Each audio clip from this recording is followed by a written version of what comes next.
Welcome to See the Sights channel. Normally we do, or typically we do, vlogs on this channel about my life as a stay-at-home dad with a special needs child. I have two kids actually. I have my 9-year-old son, Dominic, and my 11-and-a-half-year-old daughter, Hudson. And, well, 11 and a half years ago, Hudson was born. My wife had a placental abruption. Hudson was robbed of oxygen in utero, resulting in brain damage, cerebral palsy, epilepsy, mainly are the things we're looking at. She is G-tube fed. She doesn't eat anything by mouth. We have to give her all of her nutrient through that button in her stomach. If you're watching this, more than likely you know what I'm talking about with a G-tube. Blended diet. This is food that I make here in our house that I have bought from the store, and I get to cook her meals and know what I'm giving my child versus a packaged thing that they usually suggest to you that's, you know, nutrition, all the nutrition you need that's in that packet. Sure, but it's the same thing over and over and over. We did that for a short period of time and we saw all kinds of problems because of it. I think it's better to give your kid somewhat fresh food that you've prepared yourself. As you can see here, I've got a few things out. I'm actually making a different recipe that doesn't need these sweet potatoes. I will be using these sweet potatoes in another video that I'm doing, so I'm going to leave them out. However, I just used them. The one I just did is our beef, fruit, and spinach. You can check that out right here. Now I'm going to be making a chicken quinoa and fruit recipe. You see I've got 10 mason jars out here. This is going to be 5 jars of food. A jar lasts about 3 meals. What this is one of our protein blends. So we do this for breakfast and for dinner, and then in the middle of the day she gets something that's more on like a fruit smoothie. You can check one of those out here. You can actually go to our channel. I'm going to have a playlist of all of these blends that I'm making, so you can go on there and check that out. Yeah, right now I'm going to be making 5 jars really quickly. I'm going to show you how easy this is to do. I can knock this out in about 30 minutes. Part of the key to that, I've got 2 Instant Pots over here. I did it for the longest time with one, but it took about 30 minutes to do it. Then it had to come back up to heat again for a second batch, and I would only get 2.5 jars out of it. It was basically twice the time. So if you can afford it, get yourself 2 Instant Pots. I will let you know you can do this in a pressure cooker. You'll have to kind of adjust the times for yourself, but it's right around the same amount of time once your steam rocker starts rocking. I've done it that way. Before I got the second Instant Pot, I used to do a pressure cooker on the stove while the other was going, just to try to save time. Getting 2 Instant Pots is definitely the key to success. First thing we're gonna need is our chicken. Okay, so these we have in our food freezer. We do a food delivery service that's called Guaranteed Foods. It's in the area region. So if you're not in the region of like Kansas, Nebraska, Ohio, Missouri, Oklahoma, Arkansas, then you probably can't get this. However, you can get chicken breasts just like this, packaged almost exactly at, say, Costco, but in your grocery store. This is 1 pound of chicken. So when I cut this in half, of course, I get a ½ pound of chicken for each Instant Pot. It just works for us. We've been using this service for like 12 years before we even had kids, and I tell you, it has been key for when we started doing these food blends. So I'm posting a picture of the recipe right here so you can see what all is in this as I go, and I mean, you can just take that information and run with it if you want, or you can hopefully stick around and watch how easy this is to do. In fact, one of the hardest parts is getting these chicken breasts out of the package. Also, remember, whenever you are dealing with raw chicken, wash your hands. Don't want anyone, including yourself, getting sick. This also gets 3 tablespoons of coconut oil. Now, I would like to state, you're just cooking here. This is not a pharmacy, okay? So if you want to be precise and get that thing level and have exactly a tablespoon, go for it. The way I look at it is, this is just dinner, and this is how I cook. Now, baking would be another story because that has to be exact, or things don't rise or set or whatever, but this is different. This is like making soup. Again, with the food service, we have these all packaged and ready to go for us. Chopped spinach, peas, broccoli, and we're looking at a cup each. You can get your frozen food right there at your grocery store, Walmart. I tend to ballpark this. It calls for a cup. I do a heaping cup. To be honest with you, if I wasn't on video doing this, I would just reach in here and grab a approximate handful. In fact, I'm just going to do that. Approximate handful of broccoli that's going to make a cup. Just been cooking it long enough. I know about how much I need by looking at it. And peas.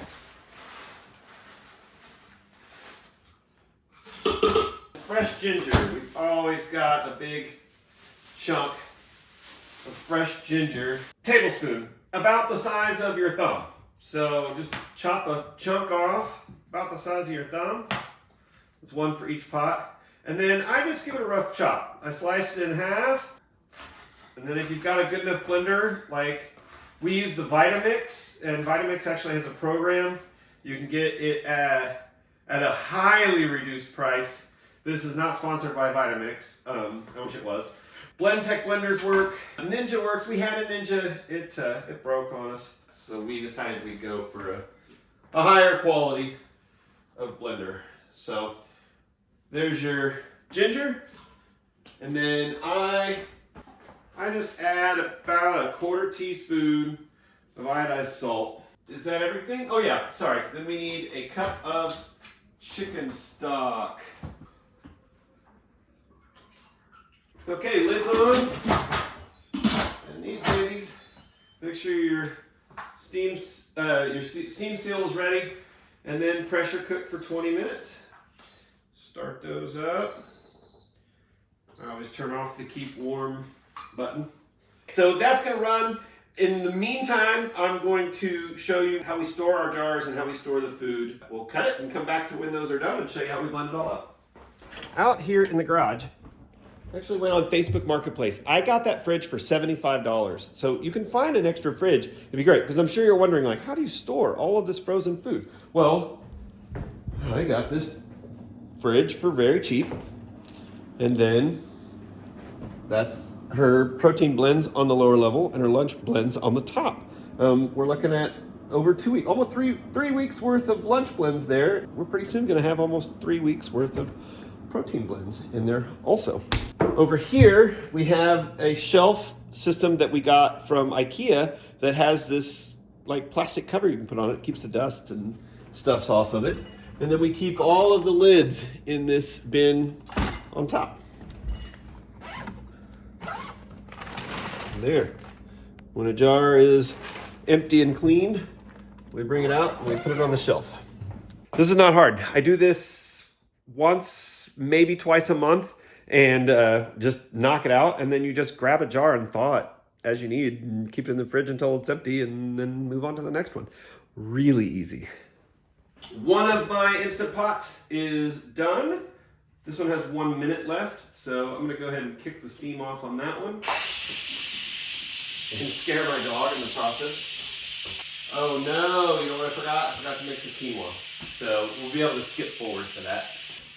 I got distracted from my normal process. I forgot to do one part. When I'm making 2 of these, basically we're going to make 2.5 jars per batch of food, ending up with 5. And so I need, was it 3/4? 3/4 cup of cooked quinoa. So I just get a cup of uncooked quinoa, throw it in a pot, and spray her down with water. And this is actually a really simple process. Fill up, fill up, fill up, fill up. I like this spray attachment because it causes most of the quinoa likes to float, so causes a lot of the floaters to sink to the bottom. The water will be kind of cloudy, and then I just pour off to the top. And you do this like 2-3 times until your water is a little more clear. So get your quinoa level, and then I just go in with my middle finger, and it should go up to your first knuckle. And then you're like, that doesn't seem very precise. That's actually the way you do rice and quinoa That's the easiest. Yeah, just throw it on the stove, crank it up on high. I throw a pinch of salt in that. It actually helps the quinoa cook a little quicker. And I usually have a little left over, so I want a little salt taste in it anyway. And there's going to be salt added. Well, there's salt in that, so it's not too much. Our quinoa is at a boil, so I turn it down to the lowest possible setting. Throw a lid on it. Take it off the heat for a second. Timer, 17 minutes. And go. It goes back on in 17 minutes. That will be ready, and then we'll put all this together. So I'm going to go ahead and lid this back up. In the meantime, I'm going to go help my son with a Lego that he's struggling with finishing. Okay. Time has gone by enough. By the way, I've got a pot of noodles going over here. It is about to boil over. My wife went vegan about like late January, so almost a year now. So we're like 11 months in. I could never be vegan, but kudos to her. I recently found this vegan macaroni and cheese, and so she's on her way home in a bit, and she's requested the vegan macaroni and cheese. So I'm making a batch for her. The quinoa is done. And see, no sticky to the bottom, all good to go. Let's get started on this blend. 3/4 of a cup-ish. Oh my goodness, I gotta bring that heat down. That is about to boil over. All right. Honey, which we've had this honey so long that like it's starting to sugar. Tablespoon of honey. In fact, we're gonna let that sit for a minute while I get other ingredients out. Grab an avocado by the top. If you haven't ever cut up an avocado, stand it up. Slice.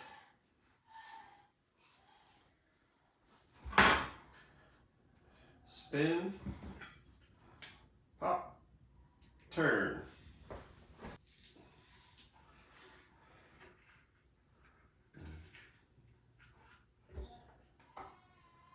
Chaos reigns.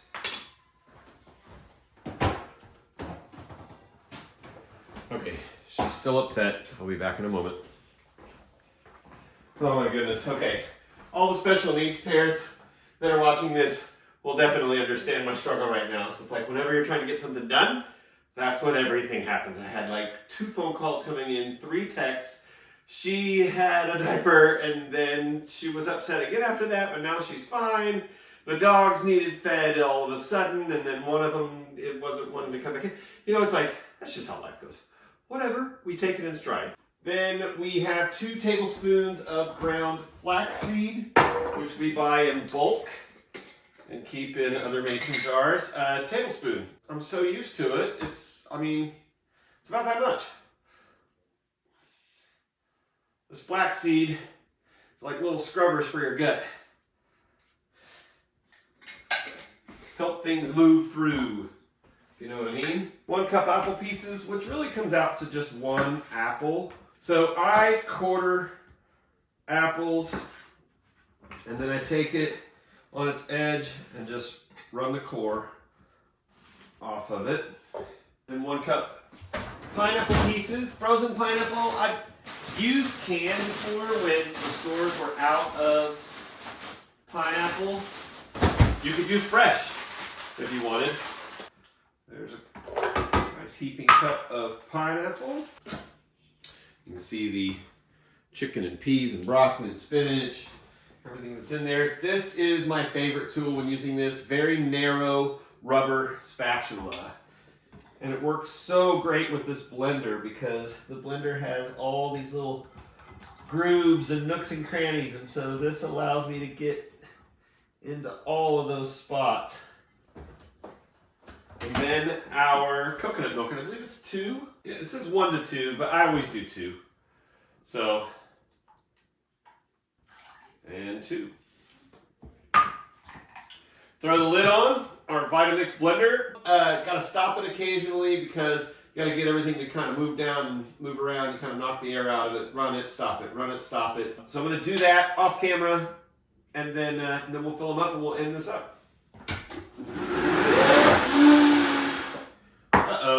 don't know if you've noticed, but I forgot the honey. So that's easy. So much going on distracting me that I've forgotten 2 things during this recipe. But it was important to show you how it gets done. No big deal. I actually think I'm going to put this in hot water while this other blend happens. Run some hot water, get this liquefied. A couple more pulses just to work that honey into it.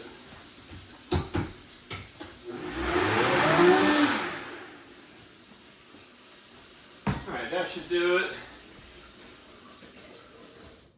Let that sit in hot water. I always scrape the lid first. That is another one of the benefits of this skinny squeegee.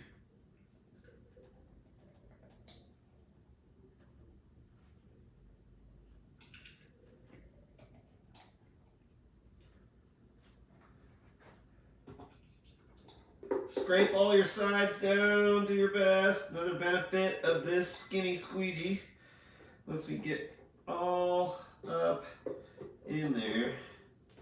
Very important, make sure you rinse your blender as soon as you're done. If you let this sucker sit overnight and get dry, it will be like glue, and you'll be soaking it another night just to get the stuff out. Then from here, we just rinse and repeat with the other batch, and we'll get our 5 full jars that go into our freezer.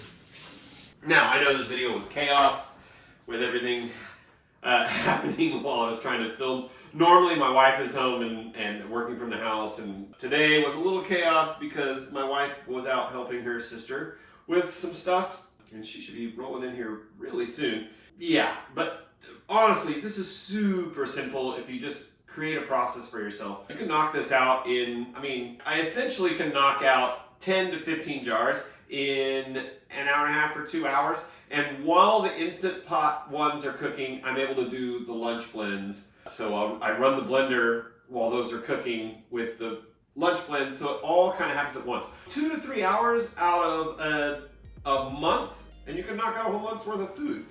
Now, our daughter is on approximately 1,000 calories a day, so this diet was especially made for her. So you can tweak this for yourself, add extra calories, add extra nutrients, that sort of thing. But it all works just throwing it together, cooking fresh food for your loved one, your G2 fed loved one.